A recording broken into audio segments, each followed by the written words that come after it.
Let's say you're after a posh family saloon. Should you go for an Audi A4 or maybe a Mercedes C-Class? Or how about the recently revised BMW 3 Series? Or should you forget the Germans and go for something a little bit more left field like a Genesis G70 or even a DS9? Well, in this video we're going to find out which of these 5 cars is best. Buy, sell, Car wow. Let's start this video by talking about the price. So these cars start at this much each. Now you might be thinking, wait a minute, why is that DS9 here? It's way more expensive. You're right, it's from the category above. So normally you compare that to a Mercedes E-Class and a BMW 5 Series, but it is less expensive than those cars. And when you actually see how much each of these cars prices as tested here, they get close. So I've put the DS9 in as a wild card to see if it's worth spending the extra on to move up a class. After all, it is fully loaded with kit. Now, what really matters anyway is the price you pay for a car at a dealer. And if you want to see what offers are available on these cars, you need to head over to CarWow. To do that, you just click on the pop-out banner up there. I'll find the link in the description below. It's dead easy. If you want to do it at a later date, just simply Google "Help Me CarWow" and we'll help you choose the right car for you and get it for a fair price from one of our trusted dealers. The Audi A4 is a neat and tidy looking car. Obviously this is the S4, so it has some upgrades such as more aggressive front bumpers and rear bumper, got some side skirts, bigger wheels, but it does have the worst fake tailpipes I've ever seen. The one side are real, then the other side are completely fake, just stuck on. They're an embarrassment to the automotive industry. Now if you want to see what the normal Audi A4 looks like, here's a clip of one. I'd say it was inoffensive but a little uninteresting. As part of a midlife facelift, BMW has made some tweaks to the face and the rear end of the 3 Series, and I think the changes are welcome. It's a sharp looking car, very neat, tidy, sporty edge to it, looks good on the road. The Mercedes C-Class is a Class E looking car. You know, it lives up to its name really. That's all I've got to say on the matter. There's not anything that really stands out, makes you go, wow, look at that, and there's nothing that makes you go, oh, I don't like that really. It's a good all-rounder. You'd be proud to have that on your drive. Gotta say, I love the look of this G70. Real smart looking car. Like the light design at the front and at the back, and it really works in this red paint. Very smart, very sporty. The DS9 is quite a smart looking car, though it's not that distinctive, is it? Apart from one thing, that strip on the bonnet. Do you know what other cars have strips on the bonnet? A Mercedes Maybach and a Rolls-Royce Phantom.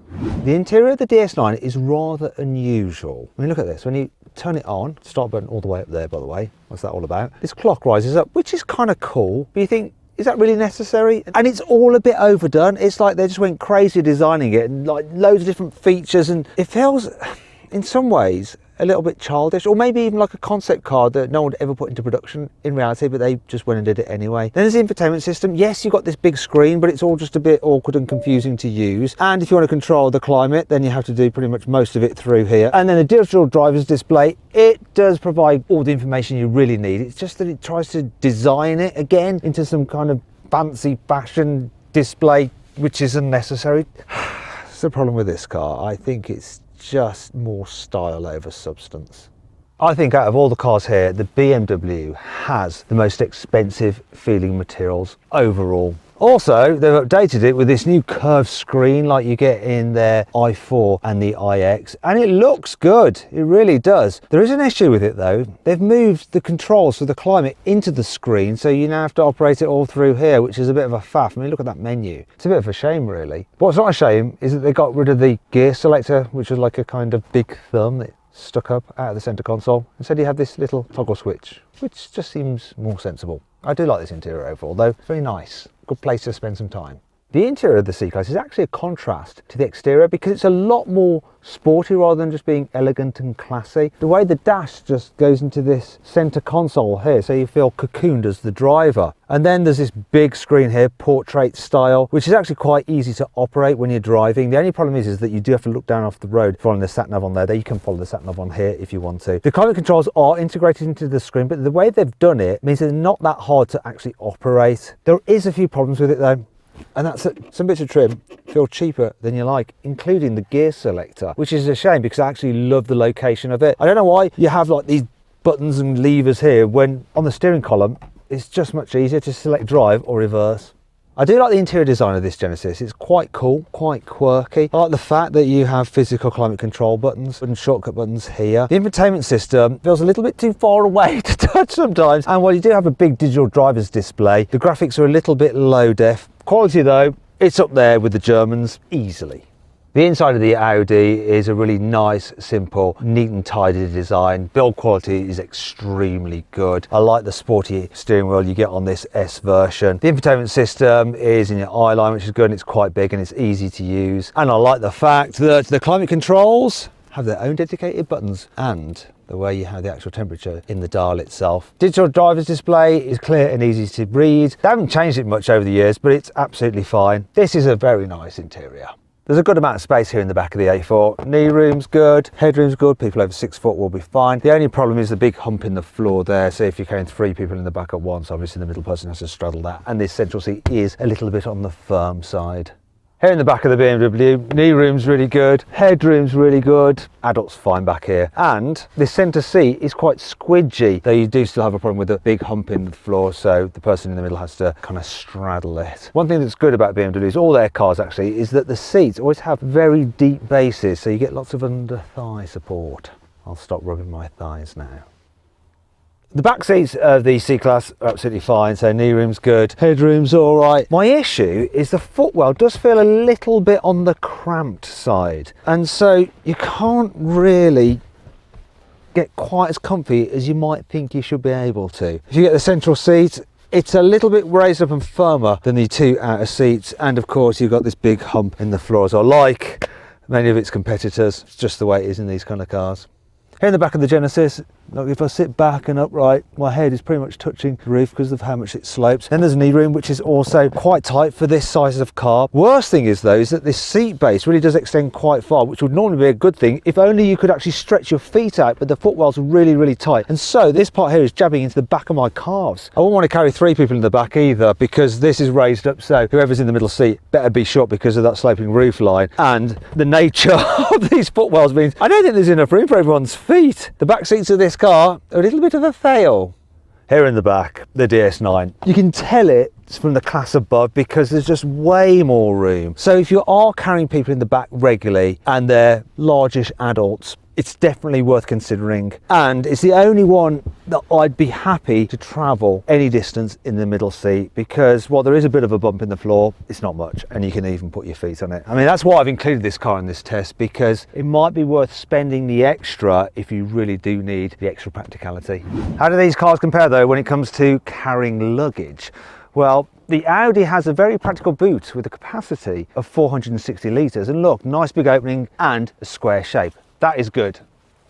I have to close it by hand. I feel like a peasant. With the Mercedes, the boot capacity is 455 litres, so pretty much the same really. The shape is not quite so useful because of the curvature of it, and on this particular car, being the plug-in hybrid, because you've got a load of batteries underneath the boot floor, the capacity drops to 315 litres, which is just like a hatchback. Not ideal. Once again, I've got dirty hands. Should have specced the automatic tailgate. BMW, oh yeah, here we go.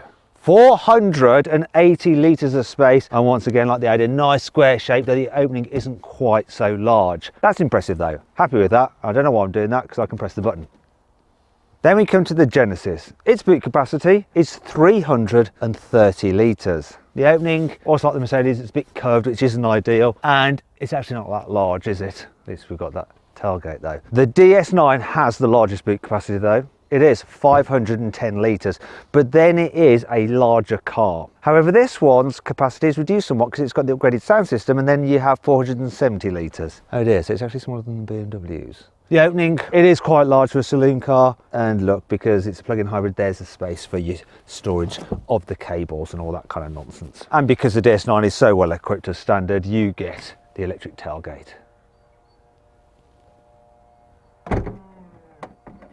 There are 2 versions of the DS9. They are both 1.6 litre turbocharged petrol plug-in hybrids. There's this one which has a single electric motor with this much horsepower, and it's front wheel drive. Then there's another version with an extra motor on the rear axle with this much horsepower, and obviously 4-wheel drive. Both cars have 8-speed automatic gearboxes.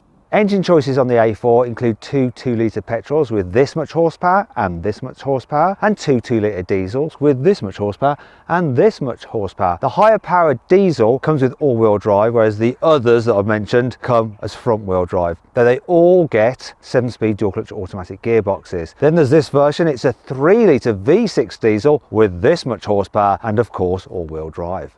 The BMW 3 Series is available with a 2-litre turbocharged petrol engine with this much horsepower or this much horsepower. But you can also get that engine mated to an electric motor as a plug-in hybrid, and that has this much horsepower. Then there's the 3-litre straight-six turbo petrol in the M340i, which has this much horsepower. Diesels, there's a 2-litre turbocharged diesel with that much horsepower, or a 3-litre straight-six turbocharged diesel with this much horsepower. All 3 Series are automatic, and you can get certain versions with all-wheel drive.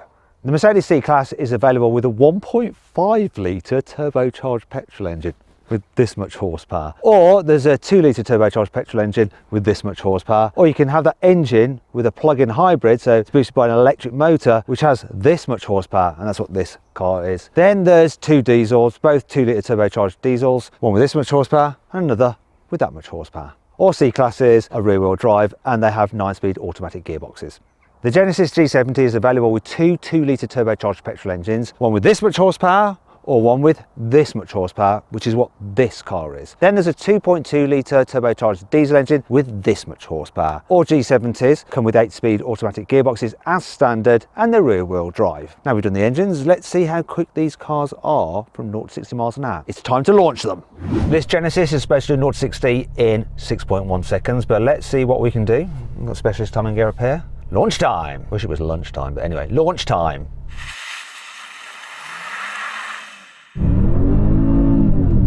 Put a wheel spin there. That will have affected time, 7.4. Let's whip it out of Sport Plus and just go into normal sport. I'm going to give it one more shot because that was just...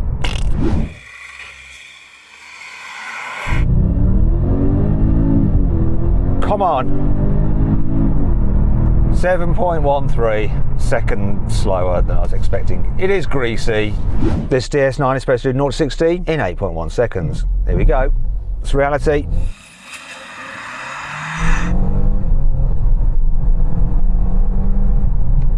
It's doing all right. The reality is almost 8.3. It actually felt a bit quicker than that. I don't know if it's the noise from the engine or the fact that the gear changes in sport mode are quite pronounced.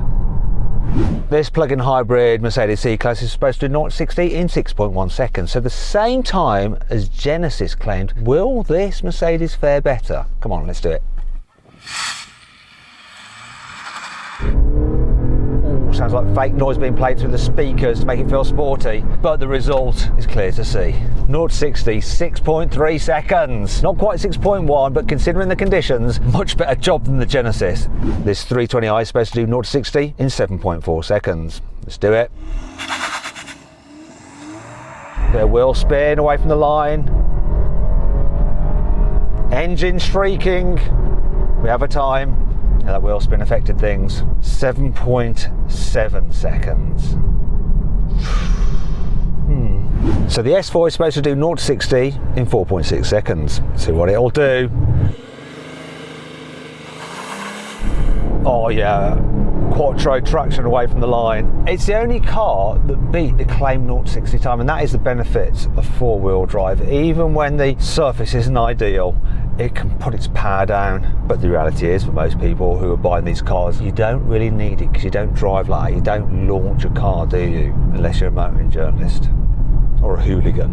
Right, let's see what these cars are like to drive, and I'm starting with the Genesis. Never driven this car before, so I'm quite excited by it. So I'm going to start off sensibly by driving it in town, and here it's reasonably nice enough. So the steering's light, visibility is actually pretty good, so dash is quite low, so you get a good view forward. Decent sized back window as well, I'm happy with that. The suspension, when you've got it in comfort mode like I have, it's okay over bumps. You do feel them a little bit. It's not quite the smoothest, softest car in this category, but it's adequate. And the gearbox, just when you put your foot down, it responds quick enough so that you can pull out of junctions okay. And obviously you've got all the safety systems there. That was the collision detection warning because the car thought I was going to crash into our filming car in front. It's all fine. Apart from the brakes are just too grabby. they're so sensitive. I suppose they kind of work in conjunction with that oversensitive collision detection warning system, because it's like, oh, you want to stop? Let's just stop now. If you have one of these cars, you'll probably be on the motorway quite a bit. So I'm going to floor it. Gearbox response is okay, and so too is the engine. Decent amount of performance. The gearbox wasn't too laggy then. When you put your foot down, it responds. That's good. And I'm not getting much wind noise. I suppose it's quite a sleek, sporty looking shape, but what I am getting quite a lot of is road noise. It's not quite as relaxing a cruiser as I was hoping it would be.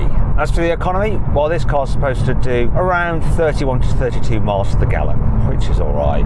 You'll get more out of the diesel, over 40. So if you're doing lots of long distance miles, that would be the one to go for. This particular version of the Genesis has adaptive dampers. So when I put it into sports mode, which I've just done, as well as like adding weight to the steering, it also stiffens up the suspension. The only problem with that is that it does feel a little bit too bouncy. And if I go all the way into Sport Plus mode, I'm thinking, wait a minute, now we've got a proper performance saloon that's also a little bit worried about me crossing into the car in front, even though it was quite far away. So when I looked at the car from the outside, and from what I've seen from the interior, I'm thinking, oh yeah, it's going to be quite the thing on a twisty road, this. So is it? Well, here's some corners, let's find out. Ooh, blimmin' heck, the suspension's bouncy. I'm going to have to come out of that mode. That's no good, it's rubbish. Right, sport. Oh, still too bouncy. Going to have to go back into comfort. The suspension's just not up to the task of going quick down a B road in sports mode, so you have to have it in comfort. And regardless of which mode you're in, there's just something about the chassis and the steering as well. Let's say this, the sporty looks are false promises. It's not a fun car to drive, it's just meh. I'm a little bit disappointed, to tell you the truth. It looks like it's going to be more fun than it actually is. It's very average. Considering this car's rear-wheel drive, you think you're going to get that nice sporty driving experience and sensation of being pushed out of a corner, but you don't really feel it. You can't really feel that the chassis is particularly exciting. It seems like a wasted opportunity. Okay, now for the DS9, and this car is all about the comfort, and this one has the upgraded suspension which can read the road ahead and slacken off the suspension if it sees a bump, and I must say it feels very, very comfortable. What's also nice, the light steering, very easy to make manoeuvres. Gearbox is pretty good, but sometimes when you're braking it can clunk a little bit as you change down. Now this car has regen on the braking, but in some ways it feels better than the braking on the Genesis, and you've got the added benefit with this car being able to put it into electric mode and just cruise about silently while you're driving it in town. In fact, you can do over 30 miles on electric power alone and up to speeds of 80 miles an hour. And it does have enough oomph in electric mode to nip out of junctions and stuff like that, which is what you want. The only area where I don't think this is quite as good as the Genesis for in town is the visibility. The dash is slightly higher and the view out the back window isn't quite so good. Other than that, this is a better town car. What's the DS9 like at higher speeds though? I'm going to floor it. Okay, the pickup isn't quite as good as in the Genesis. I thought being a hybrid, it would have that thing where the electric motor really just provides that little bit of initial punch before the engine comes on song, but I didn't really notice it. It was a bit laboured. Also, the noise the car makes, as you accelerate, it's not great. Bit of a shame, because other than that, I think that when you're cruising, this is a more relaxing experience than the Genesis. So I'd rather do long distances in this. In terms of the economy, well, unfortunately doing long distances in this will affect it. Now DS claim that this car will be able to do between 200 and 300 miles per gallon, but that's only if you're using the hybrid system properly, you know, plugging it in regularly, mainly using electric power. The reality is you're going to get way lower. So this car's mainly been driven on a long distance and it's averaging just under 40 miles to the gallon. So depending on how you use the car, it's just going to be like a normal petrol, maybe even slightly worse because you're carrying around the weight of the blooming batteries. It's a shame because this is a really nice cruiser, I think. Alright, let's try this DS on a twisty road. I'm going to put it into sports mode. Sport! Yeah, here we go. Although there's not really that much sporty about it. To be fair though, I don't think it feels any like less fun to drive than that Genesis, but it's not making any kind of claims to be sporty really, this thing. So I'm just going to back it back into comfort. Oh yeah, because that's what this car is about, and it's honest in that respect. It'll hold onto the road as well as you need it to. It'll go around corners okay. I don't really feel any connection with the road or the front wheels. You know, the steering's a bit like loose and vague, but it does all it needs to with a bit of lean in the bends, but you forgive it because it's not supposed to be sport. It's not trying to be. And the suspension is doing a nice job of ironing out the bumps, so I'm fine with it. I'm fine with how it's driving on a twisty road. Yeah, the Genesis may be sharper, but it's not as sharp as you want it to be, whereas this is just adequate for what you expect of it. It's all about the comfort, and I'll take that. Right in, Mercedes C-Class. And this feels a grade above the other two cars, just a little bit more, Being the plug-in hybrid, I'm going to do what I did with the DS and put it into electric only mode. And the good thing about this one is the range, you know, over 60 miles on electric power alone. So you get this plug-in hybrid, you can pretty much do most of your local driving and short commutes on electric only mode. And that's what I do. I just drive it like an electric C-Class. It's got enough punch, the electric motor, to get past traffic, to overtake, pull out of junctions. It's pretty good. It's more powerful feeling than the DS. Also, while the DS has that clever suspension, I actually think this is even more comfortable, even though it's just got a standard setup. Really is nice. Steering's light, visibility pretty good. Bit better than the DS. Not quite as good as the Genesis, but that's not going to sway your decision. This just feels like a nicer car to drive than both of them already in town. The only thing I'm not so keen on though are the brakes. I mean the brakes on this plug-in hybrid version, because you've got regen braking and it just feels a little bit inconsistent. There's not much braking at first, but then it suddenly just comes on. That's the only fly in the ointment. Other than that, I'm really liking it. And that was the petrol engine kicking in there. I mean, in some ways you can see this car as being an electric C-Class with a range extender. Now for the overtake test on the C-Class. So 40 miles an hour, 3, 2, 1, flooring it. The hybrid system seems smoother, a bit more connected between the engine, the gearbox and the electric motor. Also, this is really nice. A bit quieter, I think. It's the quietest car to travel in so far. You know, C-Class designed for going up and down the motorway, or should that be the Autobahn? Germans don't talk like that, so I don't know what I'm going on about. Really, really nice though. Less nice is the real world economy. Mercedes says this car will do over 500 miles to the gallon. This is getting just over 40. Yeah, it's been driven mainly on petrol power, hasn't it? And that's the reality of these hybrids if you take them on the motorway. You're going to get the diesel if you're doing long distance journeys, and in that respect, brilliant. Normal petrol, pretty blooming good as well. Finally then, twisty road in the Mercedes. I'm not going to bother putting it into sport because unlike in the other two cars, it doesn't affect the suspension settings. Being the plug-in hybrid version, it is carrying more weight than the standard normal internal combustion engine versions of the C-Class, but it's still handling better than the Genesis plus the DS9. It's actually pretty good, this thing. You know, the suspension's comfy, yeah, it manages to keep the car fairly level in the bends, and the steering's accurate, plus being rear-wheel drive, you get that sensation of being pushed out of the bends, and this car definitely just feels a lot more polished to drive than the other two. Yeah, Mercedes know what they're doing when it comes to building posh-feeling cars. How can I help? Cancel. Shame about that though. I suppose normal people aren't saying the M word when they're just driving on their own. It's just a weird thing that happens to motoring journalists who have to say that word.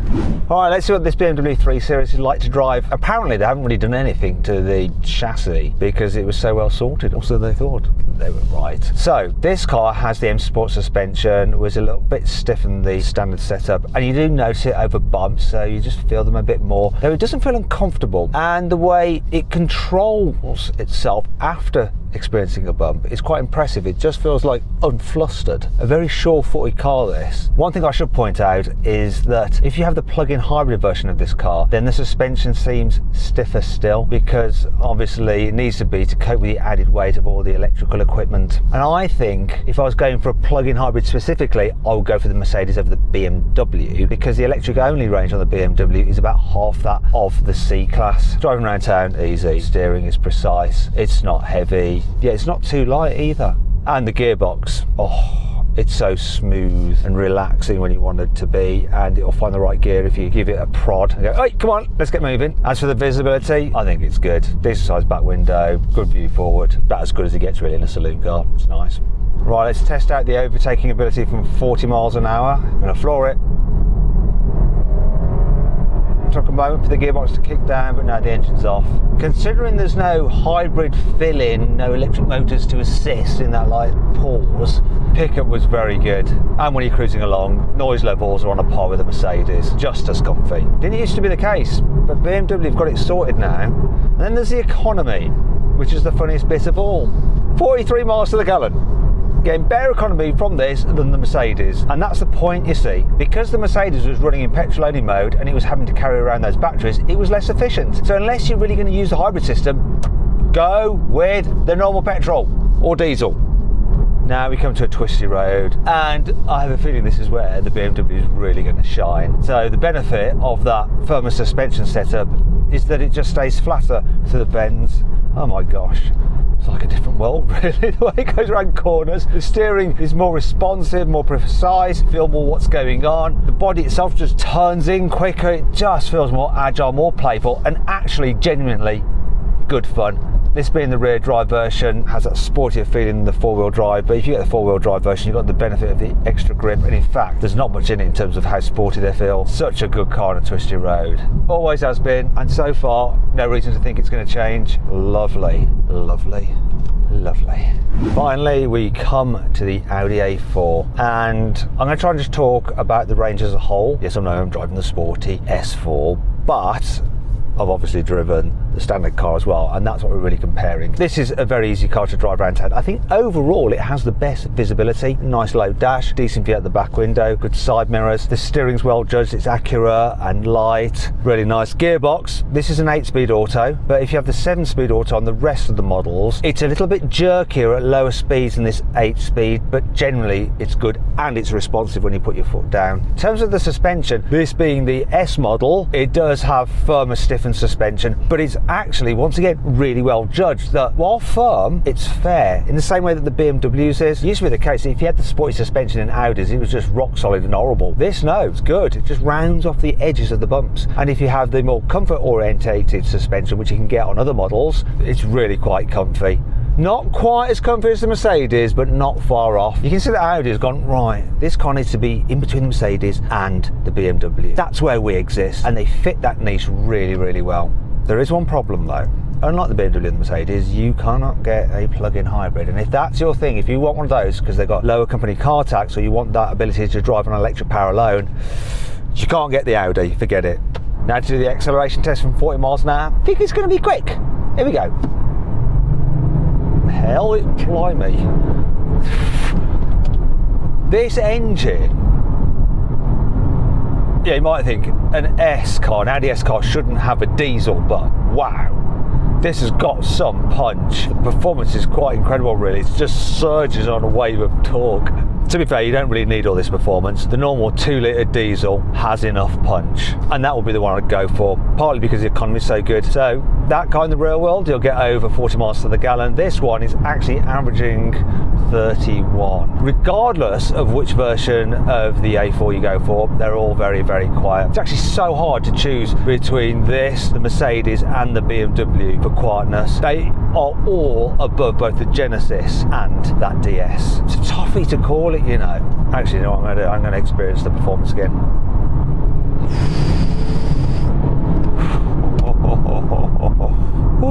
It's nuts to think that a car with this much power can actually return over 30 miles to the gallon.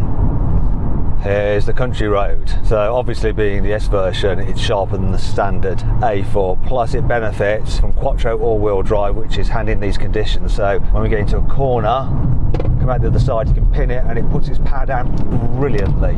There's just so much traction, and even though the suspension is firm, it's dealing with the bumps quite well. It's not like skitting about all over the place. Now, most A4s are front wheel drive, and if you accelerate hard out of a corner like I did out of that corner, they'll start to spin up their wheels, and then the stability control will kick in, it'll slow things off. But generally, they all go round corners very, very well. In fact, you can think of these cars as being a halfway house between the more salubrious Mercedes and the sharper, bit more sporty biased BMW. It's clear that the Germans are operating in this one sphere, then the competitors are sort of in this slightly lower second division tier. So then, what's my final verdict? Well, at the beginning of this video, I said, should you ignore the Germans and get something left field? And the answer to that is, no, you should not. So I'm just going to reject these cars right now, and then we've got a much harder decision to make between those three over there. Now this is the tough question. Which of these three very, very good German cars should you go for? Well, it's been around for a while now, but the Audi A4 really does stack up very well compared to these newer cars from both Mercedes and BMW. Though I do think the Mercedes C-Class is slightly better overall than the Audi, and if you want a plug-in hybrid, it is the one to have. However, if you don't want the plug-in hybrid, I'd say go with the BMW 3 Series. It really is the best all-round posh family saloon car, and that's why it wins this test. Anyway, I hope you all enjoyed the video. If you did, give it a like. Let me know if you agree with my verdict in the comments below. Click on those windows for some more videos, and on that box there to go to Carwow to compare offers across a wide range of cars. Thanks for watching.